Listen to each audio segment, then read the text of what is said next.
Can you tell us what's going on in Venice Beach with homelessness? It has been complete lawlessness and just a breakdown of civilization.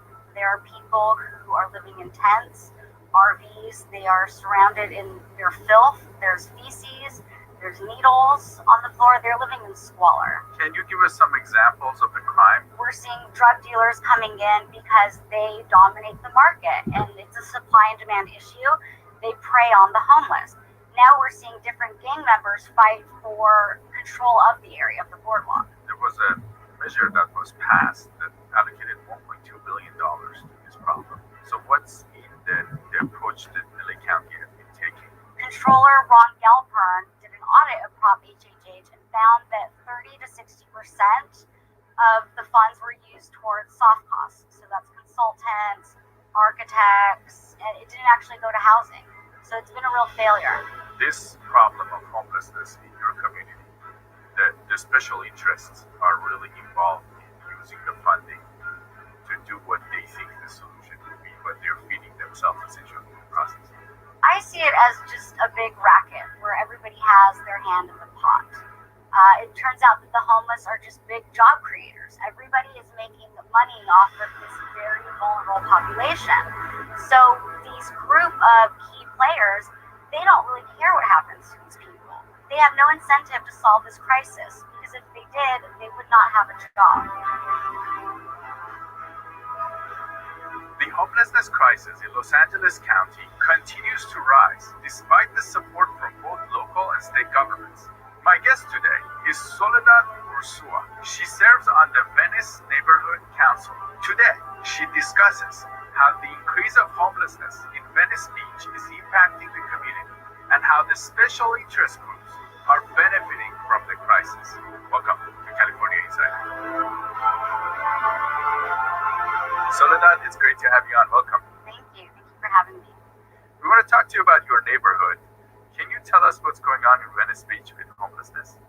So I live in Venice Beach. It is located within Council District 11 in Los Angeles. It is about 3.5 miles wide, and we have next to Skid Row the largest number of unsheltered homeless people. Last year, after the homeless count, there was about 1,100 unsheltered people living in Venice Beach, and today we suspect that that number could have doubled. And what is going on in the streets of Venice as you are a resident there? It has been complete lawlessness and just a breakdown of civilization. There are people who are living in tents, RVs. They are surrounded in their filth. There's feces. There's needles on the floor. They're living in squalor. And you mentioned the numbers have increased. Why do you think the numbers have increased? Doubled, right? There's many reasons. One has been lack of enforcement due to COVID-19 restrictions. The CDC came out with guidance saying to not move homeless encampments because, they want people to shelter in place.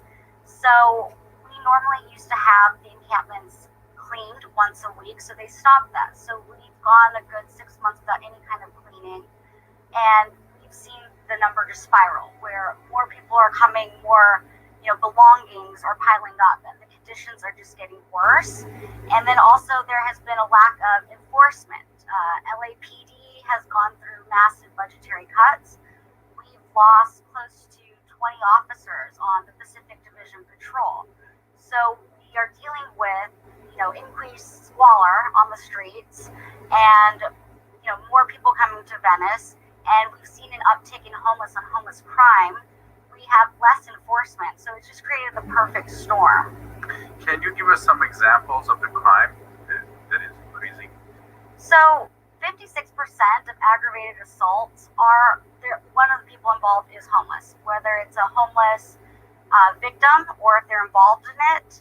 So we're seeing that, there's really a turf war going on. There's so much limited space. And so now people are fighting over the areas where they occupy. People are slashing each other's tents. They're burning people's tents. We're seeing drug dealers coming in because they dominate the market, and it's a supply and demand issue. They prey on the homeless. So they will come to this population in order to sell them drugs. And now we're seeing different gang members fight for control of the area of the boardwalk. is there a lot of drugs in this community? Yes, drugs are rampant. There are needles out there, so people are doing heroin, but meth really is the drug of choice in Venice Beach. It's very easy to do. There's tons of drug dealers on the beach already. And your community, you guys have seen this, right? Is that the neighborhood has changed over the last few years? People in the community see that. Yeah, it's gone through a sharp change. It's become very dangerous. There are people who do meth and they go through a form of psychosis when they're high, so they may be arguing with an imaginary person. They might attack someone. That sort of stuff is just constant. And people are doing meth in the street, open air, and so also they have tents. So it's a really great way where they can go in, they can do drugs in their tent, and they're allowed to be on the beach. And we've also seen that the drug dealers are using tents because it's a great way to operate without the police being able to see you. So there is a big criminal element that is using the homelessness to hide under. And as a result of this, you mentioned to me offline about some of the crime cases. Can you explain to us like some of the situations that you've seen in the neighborhood? Well, what we've seen really happen, and it's mostly due to Prop 47. What used to be a felony has now been reduced to a misdemeanor. And so, drug possession is one of those. You would have gone a felony for something like that, and you would have served jail time. Now it's a misdemeanor, and so it's turned into a real catch and release type issue. And so, the police, they're not even going to deal with someone, who has drugs on them. There's nothing that they can do with them. It's just a slap on the wrist now.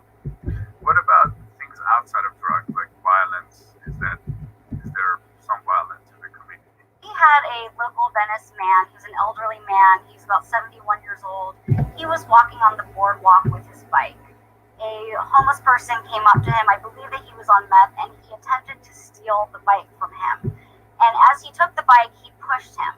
That man fell on his head and suffered a stroke, and he later died from that. So that was during the day. So there's really no safe time to be walking around Venice. Another issue that we had is just there's been so many shootings on the boardwalk, and that is because the gang members are there. They're selling drugs. This happened about 3 weeks ago. It was about 5:20, right before sunset. A couple had rented some scooters. The scooters were then returned, and they ran into a group of 3 men. And the men asked them, where are you from? They got into an altercation. One of the men, opened up his gun, fired off some rounds, and fatally killed the girlfriend that was with them. And so these things are happening in the daylight on Venice Beach. We've also had a serious increase in rapes. About a month ago, a 29-year-old graduate student from Arizona was visiting. She was violently raped by 3 men, and she was left for dead near the Venice bathrooms. I think that our murder rate in Los Angeles is up 300%.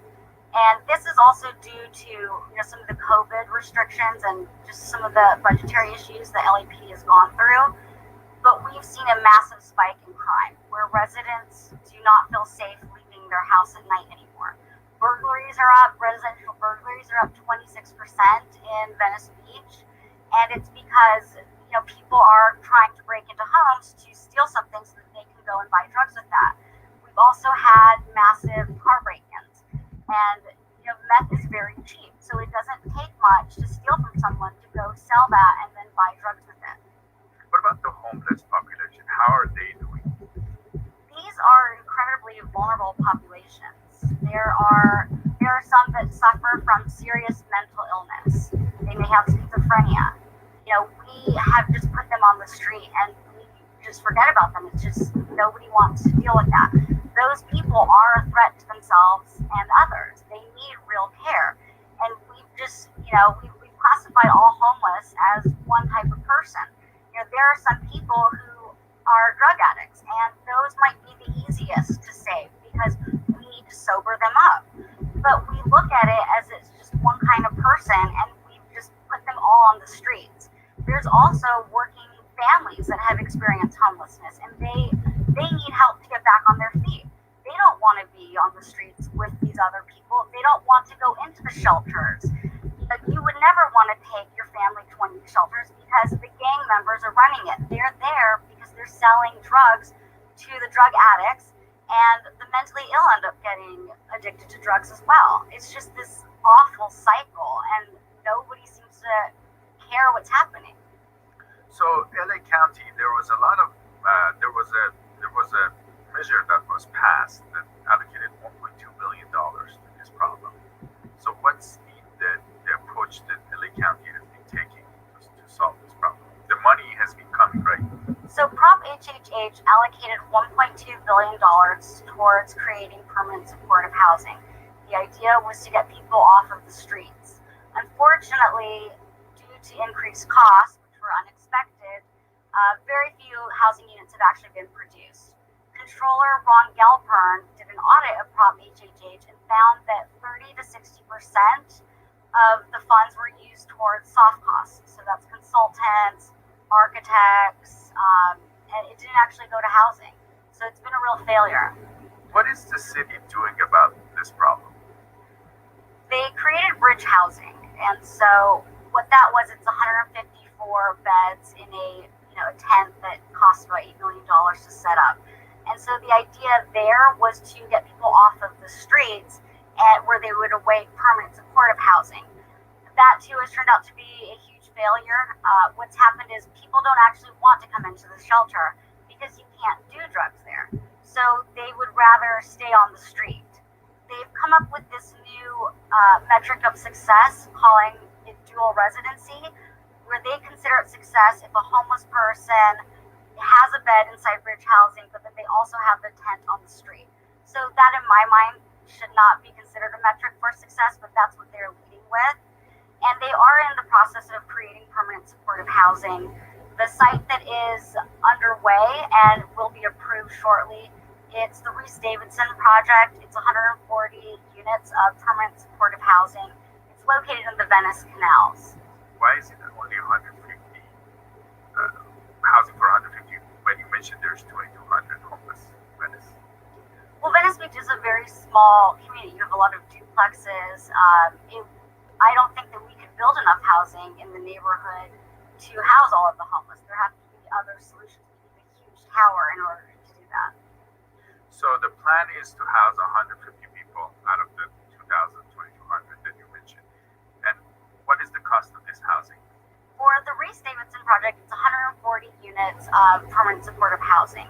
There is also going to be wraparound services. They're using Prop 2 money, and that means services for the most mentally ill.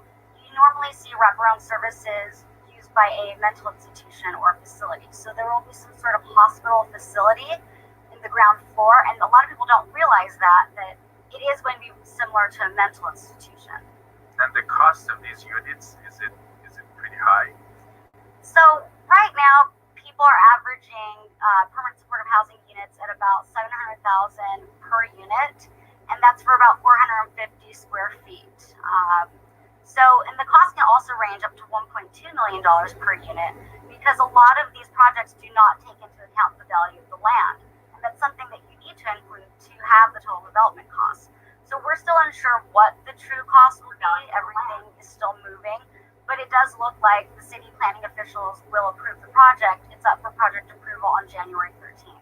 So the solution is the city is providing housing at very high cost to a small number of the homeless. That is the solution that the city is sticking to. They believe in a housing first model, and that seems to be the only thing that they can think of. Do you think there is better ways? Are there better ways of handling this problem?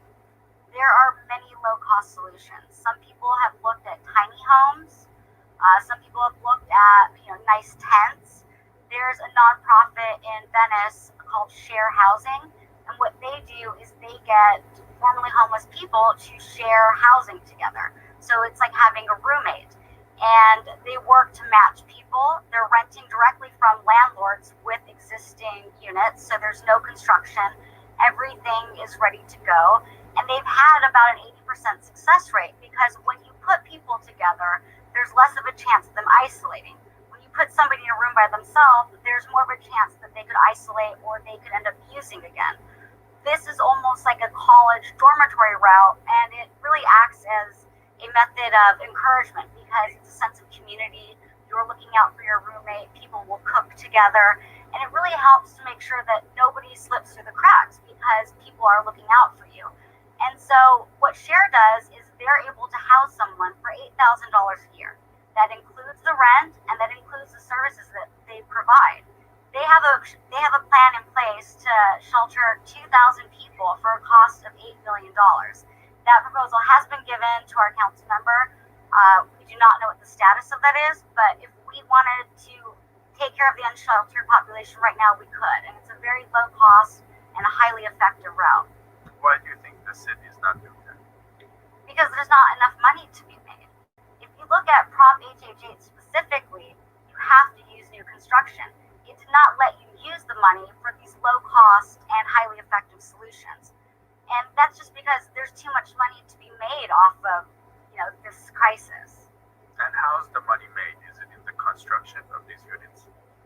So there's affordable housing developers that are nonprofits. They're the ones that are really leading the effort to build permanent supportive housing. So they make, on average, about 10 to 13% of the total development costs as a developer fee. So they have no incentive to really keep costs down. You have to ask yourself, would you rather make 10% on $10 million or 10% on $100 million?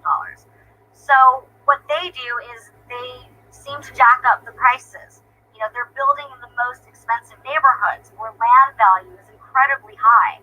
And they're also using prevailing wage. So you're looking at, probably costs that are about 60% more than, regular housing. What about the government, the city officials, the city councilmen? Do they look at this issue? How do they look at it? So I know that Councilmember Mike Bonin will not consider any solution unless construction is part of it.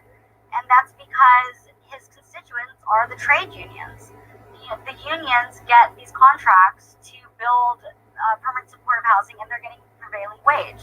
So that is what they are looking for. He has to keep his constituents happy. So it seems like this problem of homelessness in your community, the special interests are really involved in using the funding to do what they think the solution would be, but they're feeding themselves essentially in the process. I see it as just a big racket where everybody has their hand in the pot. It turns out that the homeless are just big job creators. Everybody is making money off of this very vulnerable population. So these group of key players, they don't really care what happens to these people. They have no incentive to solve this crisis because if they did, they would not have a job. What do you think is going to happen to your community if you guys don't solve this problem? There really is no end solution because even if you built, 10,000 units, more people will come. We've created this environment where we're just furthering drug addiction, and we're creating these awful conditions, and so there's just no end in sight. More people will keep coming. And what do you think will happen to Venice Beach? I mean, the conditions already are horrendous. I can't imagine it getting much worse, but it already is. I have not seen conditions like this in the first world. I spent about a year and a half in South America. I was working for a nonprofit for children who are born with HIV/AIDS. What I see today reminds me of favelas. We have people who are constructing these makeshift tents on the street.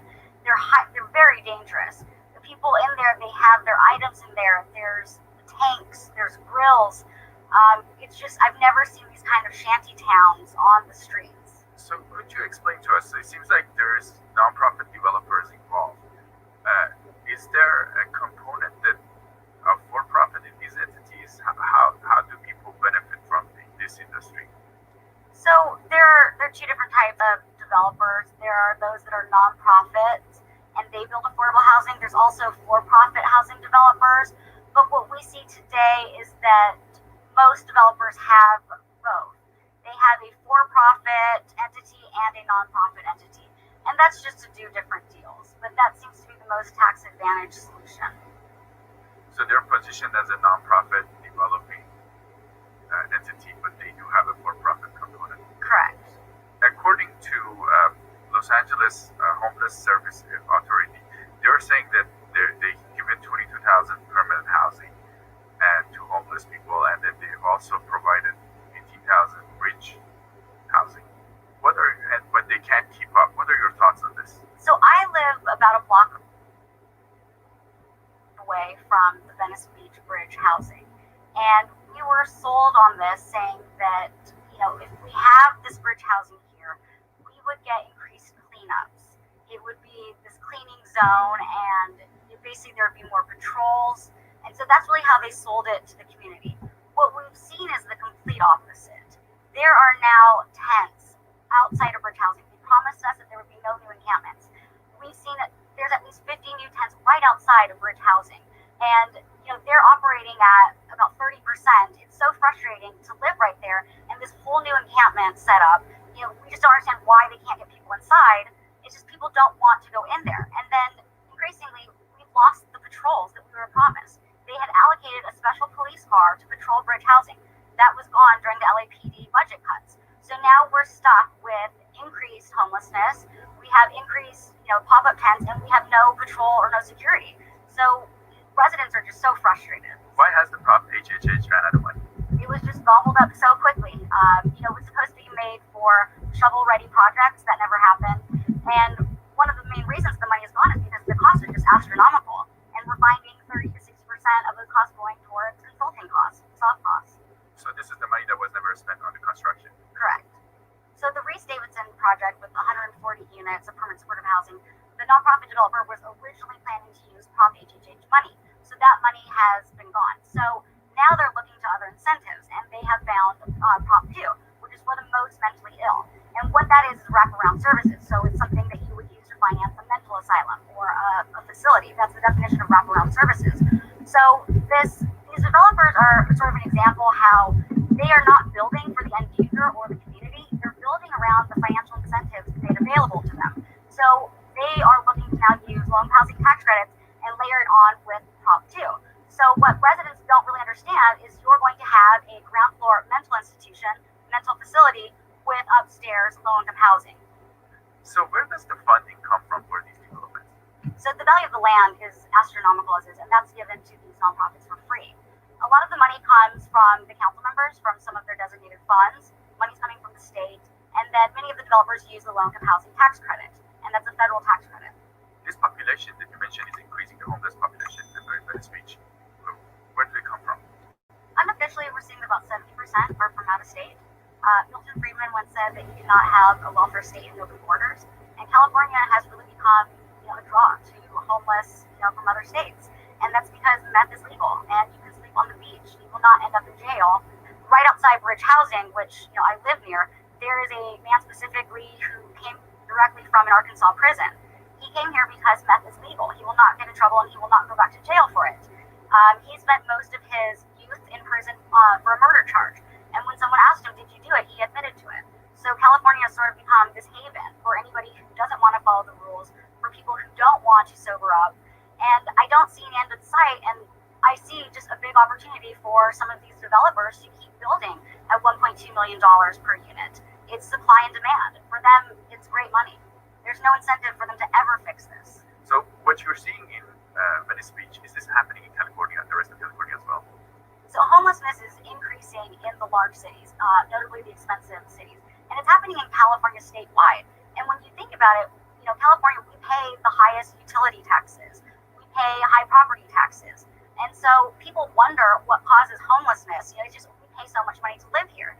And then when developers are building at $1.2 million per unit, they're driving up housing costs. So people wonder why the cost of housing is going through the roof. It's because the city is building in this manner. No one else, everybody has to keep up with it. What do you recommend Los Angeles residents and California residents need to do? I think that we need to demand a full audit. We need a forensic accountant to go in and look through some of the books for the service providers.